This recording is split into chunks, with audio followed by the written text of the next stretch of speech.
Fala galera, aqui é o Lucas do Power Cortes e se você quer aprender a viver de YouTube, ganhar em dólar e o melhor, sem precisar aparecer, você precisa conhecer o curso desse cara. Clica no primeiro link que está na descrição.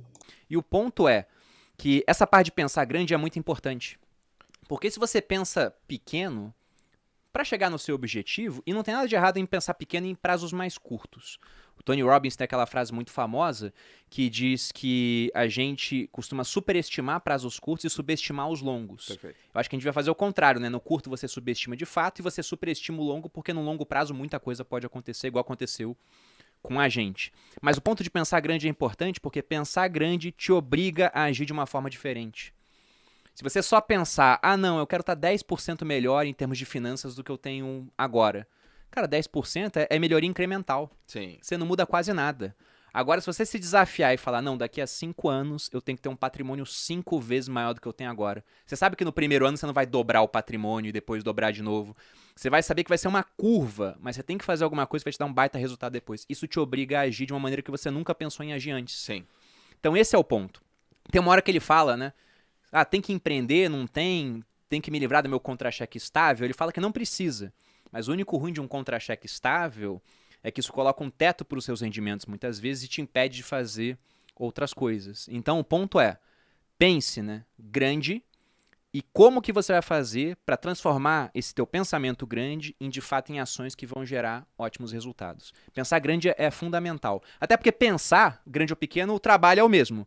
A prática que vai ser diferente, mas só de pensar grande você já faz o exercício pensando em hipóteses que você nunca contemplaria se fosse pensar pequeno.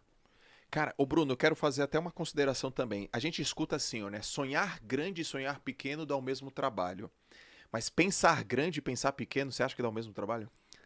Em termos de meta, Por exemplo, assim, ó, você pensou grande para atingir 5 vezes o seu tamanho. Não, eu até vou falar diferente. Você pensou em crescer 5, pensou em crescer 1, dobrar. Dá o mesmo trabalho? acho que sim, cara. É.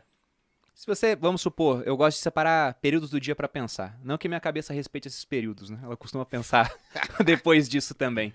Porque eu sei que sonhar grande é porque sonhar e pensar tem uma diferença, né? Sonhar é mais um devaneio. Pensar é Sim. uma coisa mais direcionada, né? Concordo.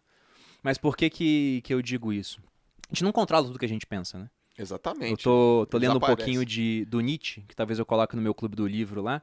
Tô pensando se eu coloco porque a filosofia do Nietzsche é assim, ele cospe tudo num livro e foda-se você pra entender, entendeu? Então tem que ter uma aula antes pro pessoal aprender a ler Nietzsche e uma depois pra falar sobre o que leu. Primeiro palavrão. Foi de fato. E foi citando Nietzsche. Já faz um Reels aí, É ô palavrão, Kaique. é palavrão com classe, velho. Aqui a conversa, galera, é Lorde. Vai por mim, pô. Mas o Nietzsche, ele tinha uma ideia, ele tinha uma frase dele que ele falava, há algo que pensa em mim.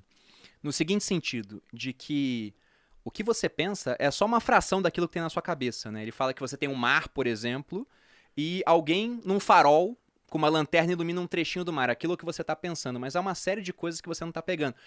E ele ainda fala, quem é o cara que escolhe para onde está apontando o farol? Ele fala, não é a minha mente consciente, é, sei lá, o meu corpo que tá fazendo isso. Mas ele fala, você não tem controle sobre tudo que você pensa. E para ele, inclusive, aquilo que você pensa é a parte menos importante do seu pensamento no final das contas. O que tá em volta que é muito mais importante. Mas, por que eu tô falando isso? A gente tá falando sobre pensar grande e pensar pequeno. Pensar grande e pensar pequeno.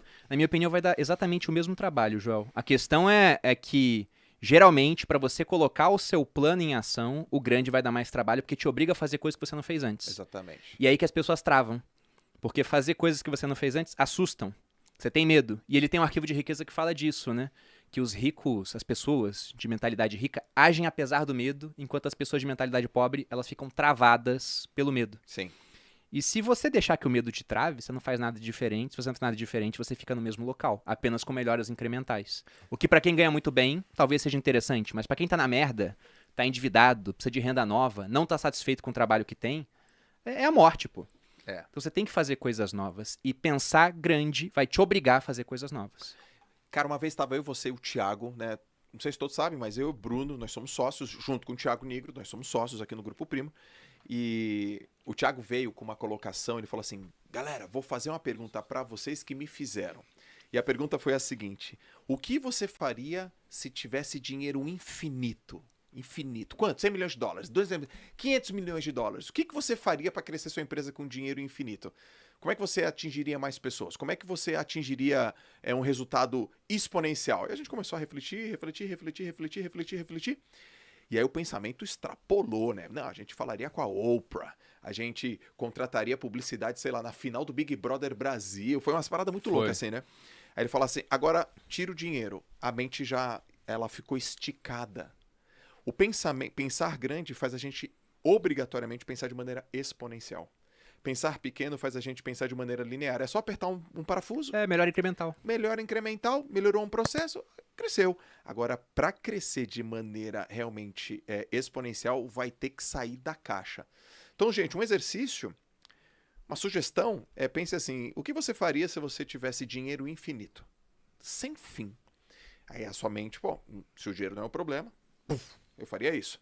Aí depois você fala, tá bom, agora o dinheiro não é infinito, né? Mas a sua mente, ela atingiu um lugar que de fato você nunca teria atingido se você não tivesse colocado a questão do dinheiro. Exatamente.